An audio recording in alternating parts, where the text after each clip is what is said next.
Did you know that in the late 20th century, Mumbai was home to over 100 active gangs with membership numbering in the thousands? It's a startling fact that sets the stage for our journey into the heart of Mumbai's underworld. We'll be tracing the birth, rise and fall of these clandestine organizations, revealing how they influenced the city's fabric.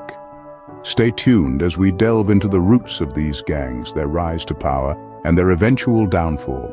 The birth of Mumbai's underworld can be traced back to the late 1940s and early 1950s. A period of great change and upheaval. The city, then known as Bombay, was a melting pot of diverse cultures, religions, and ethnicities. The city's rapid growth and industrialization presented opportunities for those willing to seize them, but it also led to a surge in poverty, unemployment, and social inequality. These socioeconomic conditions created a fertile ground for the inception of gangs.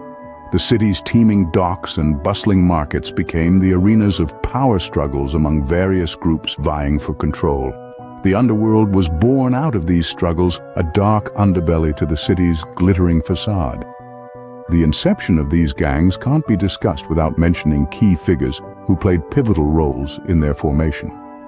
One such figure was Varadarajan Mudaliar, a Tamil migrant who started as a porter at the Bombay docks. Mudaliar quickly rose to power, controlling the illicit liquor trade in the city. His reign marked the beginning of the underworld's dominance. Another significant event was the rise of Haji Mastan, a notorious smuggler and film financier. Mastan capitalized on the government's heavy taxation on imported goods, creating a booming smuggling industry. His influence extended beyond the underworld, reaching into the city's burgeoning film industry. These figures, among others, shaped the underworld, transforming it from a loose collection of petty criminals into a powerful entity. The gangs grew in power and influence, feeding off the city's rapid growth.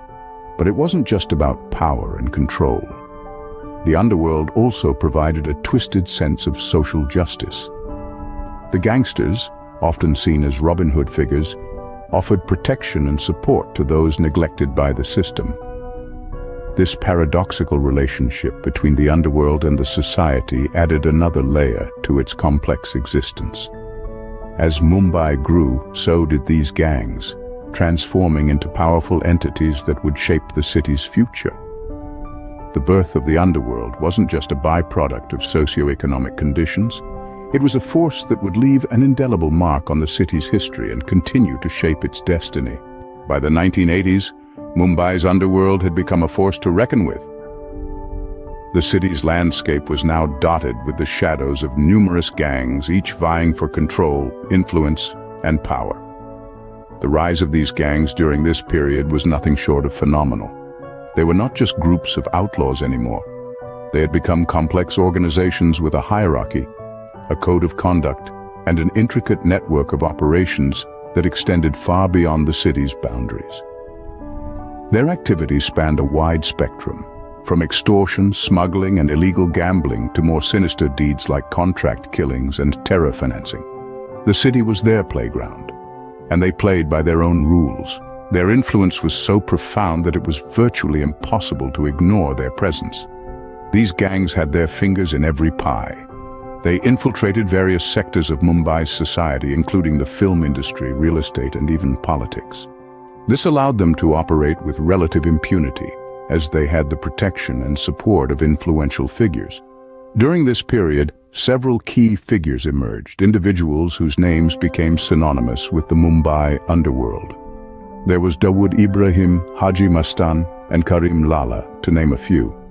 These were men who, despite their criminal activities, were often seen as Robin Hood-like figures by some sections of the society.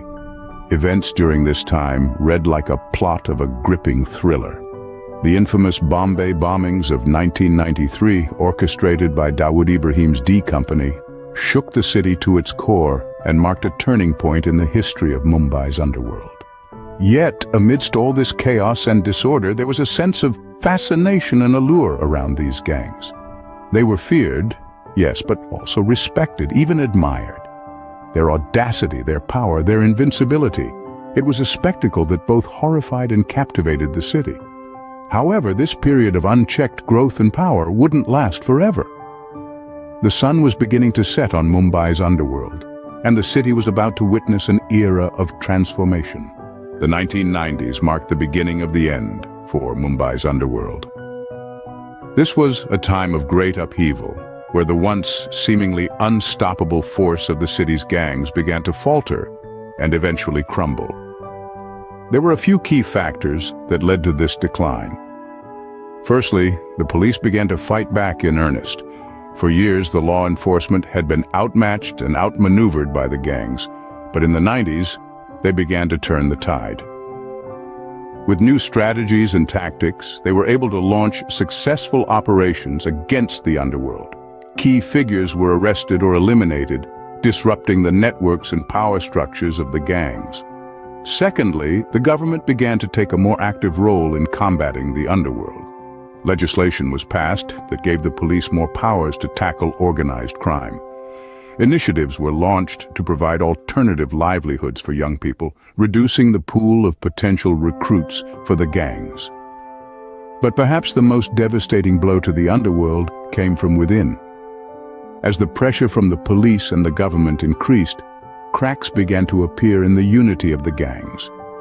Fierce power struggles erupted, leading to violent and deadly internal conflicts. These fights weakened the gangs further, making them easier targets for the police.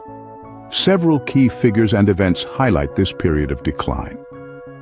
The arrest and subsequent conviction of Chota Rajan, a notorious gang leader, sent shockwaves through the underworld. The death of Amar Naik, another prominent figure, in a police encounter was another significant blow. The decline was gradual, but by the early 2000s, it was clear that the underworld was a shadow of its former self. Many of its most notorious figures were either dead, in jail, or in hiding. The once feared and powerful gangs were fragmented and weakened.